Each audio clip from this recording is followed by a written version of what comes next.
purchase Meghan Markle's stage. We're expected to buy it. But she said she was in the trenches. She alludes to being in the trenches when she was in the British royal family. Girl, you lived in a castle. Like, you got a princess title. People were falling at your feet. There are people who come in your life sometimes to be there for a season.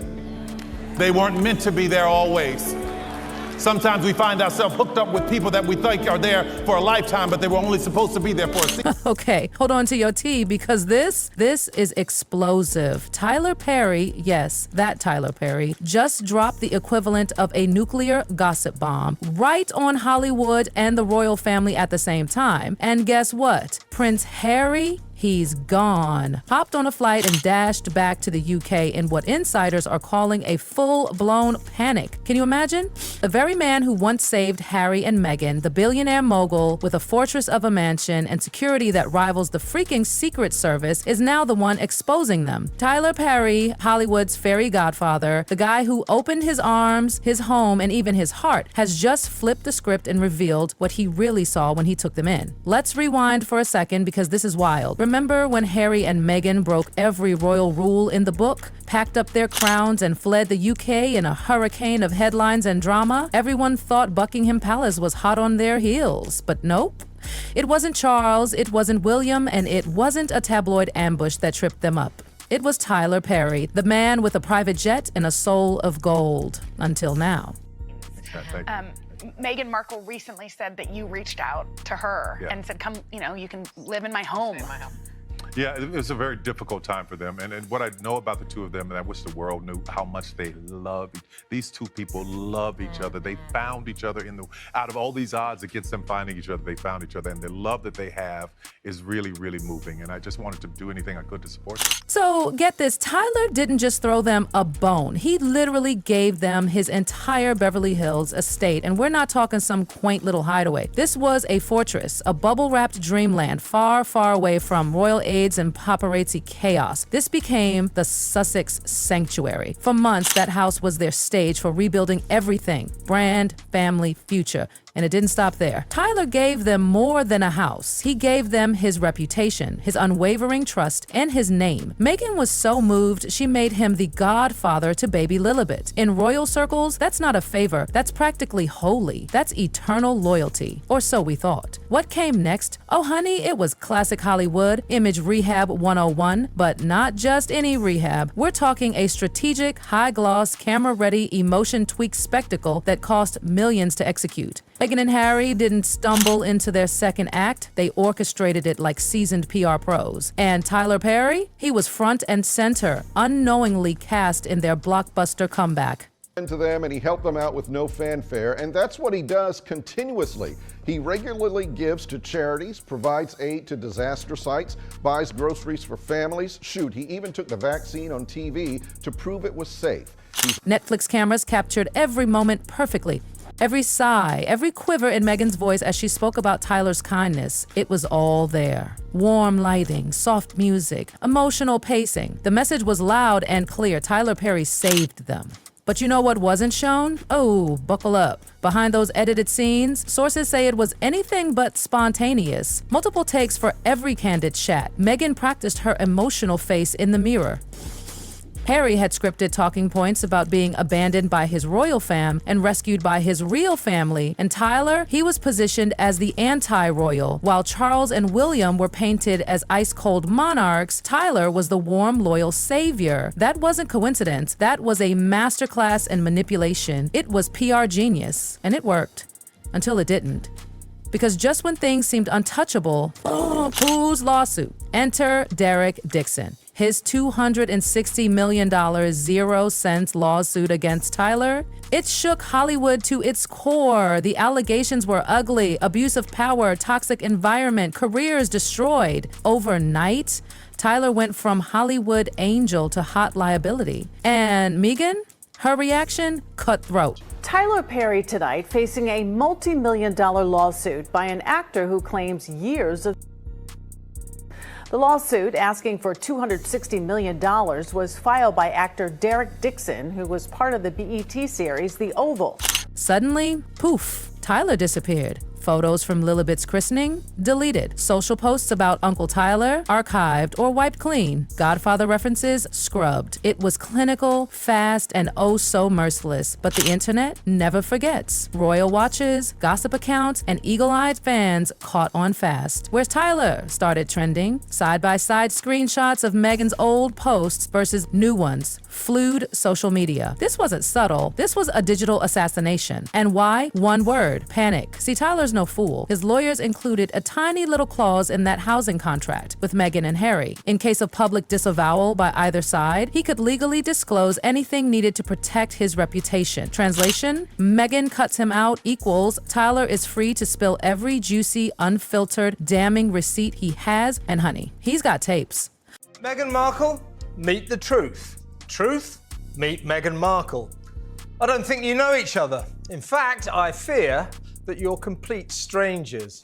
Oh, and we're not talking vague hints or cryptic tweets. Tyler has documentation, audio recordings, annotated transcripts, behind-the-scenes videos, 17 hours worth. He captured strategy talks, fights over interview scripts, even convos about playing up the victim card while pretending to be humble. Tyler didn't just host them. He witnessed everything. He was there when they took their masks off, and now he's not angry, he's strategic. He's going to war with receipts. One leaked clip already made its way out. A little appetizer, Meghan talking about selective sympathy, Harry whining about Netflix content, and that's just the beginning. Sources say Tyler's playing chess, not checkers. He's releasing this slowly, deliberately, timed for maximum damage. His mission? Total reputation demolition. And it's working because this isn't just about image anymore, it's about money. Lots of it. And for Harry and Meghan, the financial bloodbath is very, very real. Given the Sussexes an ultimatum: make more content or don't get paid. The streaming service has told the couple they have to come up with another show if they want to receive $60 million in out. Let's talk Netflix. That deal we all thought was $100 million, 0 cents. Turns out it's closer to $20 million, 0 cents. And it's not looking good for renewal. The numbers? Embarrassing. Projects flopped. Views tanked. Their content just isn't performing. And streaming services? They're over it. Exclusive contracts are out. First look deals are in, which means Harry and Meghan would be lucky to get half their original payout, if they get renewed at all. Meanwhile, bills are stacking up like never before. Their $14,600,000 0 cents Montecito mansion has a property tax bill of $288,000 a year, just security costs $2 million, 0 cents annually. Staff salaries, mortgage, lifestyle upkeep, designer everything, they're bleeding cash. That they have huge financial problems. They are eating into capital, and that they've sort of, to an extent, been, for much of their marriage, eating into some capital. And also he doesn't have that amount. And want to know how bad it's gotten? Staff cuts, massive ones. Since 2020, they've let go of around 25 team members. Not just assistants, big names in comms like Charlie Gibson and Kyle Boia, gone. This isn't downsizing, this is financial triage. One royal source summed it up perfectly. They go through staff faster than toilet paper. Milk lasts longer than their employees. Ouch. It's dysfunction at a terrifying scale. They can't keep the infrastructure that held their empire together. And with Tyler's truth bombs ticking like a time bomb and their finances circling the drain, this whole fairy tale is crumbling. Now, why Meghan is coming under pressure here is because she has a track record of throwing very significant friends under the bus at the slightest sign of trouble. And then, just when you think Meghan couldn't lose more public favor, things nosedive. Let's start with the UK. A brand new YouGov poll from May 2025 dropped a bombshell. Only 20% of Brits still see Meghan favorably. A whopping 65% view her negatively. That's her lowest score since anyone started polling back in 2017. Her reputation, it's not slipping, it's free falling. And don't even think her American fan base is saving her. Oh no. In the US, her home turf, nearly half the public now say they have an unfavorable opinion of her. 46%. That's huge, especially for someone who thought Hollywood was her forever kingdom. The timing isn't random. It lines up perfectly with every single scandal she ducks and dodges. When people want real reactions, she vanishes. When loyalty to Tyler Perry is tested, crickets. When her show gets criticized, she blinks in confusion like, wait, people don't like me? That pattern is killing her career. Netflix execs are reportedly panicking over With Love, Meghan Season 2. Test screenings flopped badly. Reactions weren't just lukewarm, they were, is this a joke levels of bad. The podcast with Lamnata Media, quietly delayed until 2025. Officially, it's to avoid scheduling conflicts. Unofficially, it's because nobody wants to release anything while the Tyler Perry scandal is still catching fire. And investors? Oh, they are bailing fast. Sources say one producer pulled out of a Netflix project just hours after Perry's alleged BET Awards remarks. Another potential backer reportedly said, "I'm not touching anything that feels this toxic." Yikes. And Meghan's response? Even worse. When asked on the Aspire with Emma Agreed podcast what she would change about how people see her, Meghan just sighed and said, "I would ask people to tell the truth." That's it. That's her answer. No self-reflection, no accountability, just blame the public. It's not her. It's us who got it all wrong. But reality doesn't care about your self-image, because last week, boom, confirmed, Harry and Meghan axed their entire external PR team. Sunshine Sachs in Sydney, gone. London office, out. It's a full-on crisis. Not a smart rebrand, not a shift in direction. This is pure desperation. Prince Harry and Meghan Markle have reportedly let go of several staff members, including their PR team. This is apparently in an effort to save some. Let's put this in perspective. Meghan's always been obsessed with image control. She hired high-level crisis managers before she even signed on for the Oprah interview. She spent millions on docuseries, polished podcasts, Instagram aesthetics. Her brand was airtight. And now, she's fired the only people who know how to manage that chaos. It's like pawning your chandelier just to keep the lights on. All that's left is an in-house assistant, one who, according to insiders, has never even fielded an international PR call. She's not a fixer, she's a placeholder. And people notice. Investors smell panic. Donors, they're closing their wallets. Critics, they see a collapsing brand trying to patch holes with duct tape.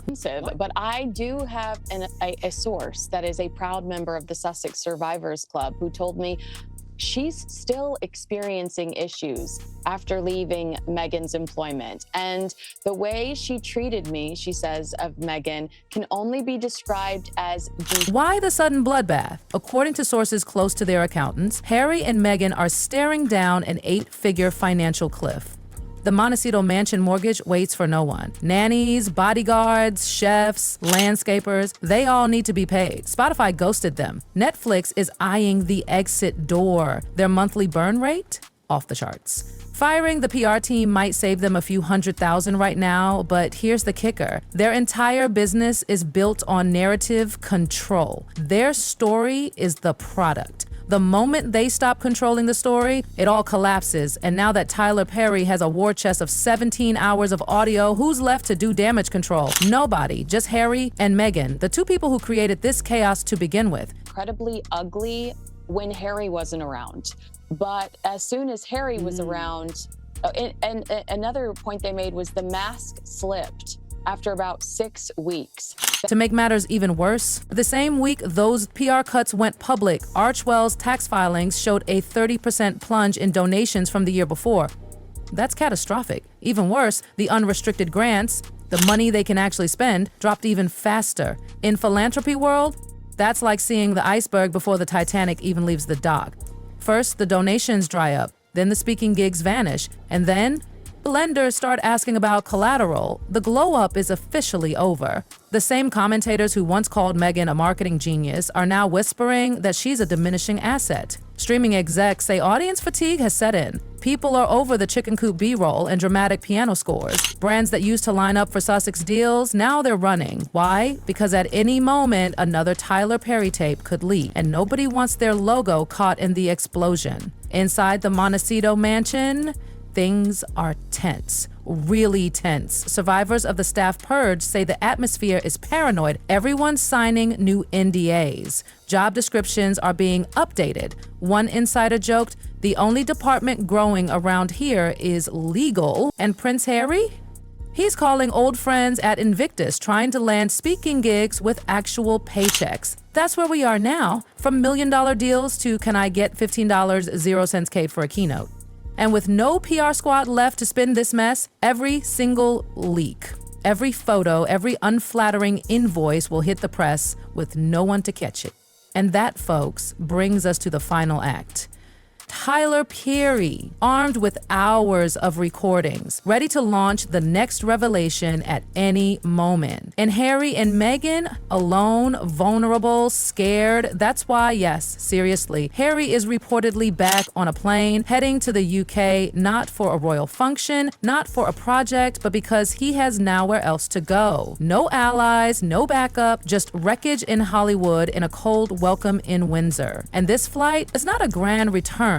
It's a retreat. The prince who once torched every royal bridge in his path is now running home with his tail between his legs. And Tyler Perry, the man who once saved them, he just became their worst nightmare because fairy tales don't end in castles anymore. Sometimes they crash and burn in California.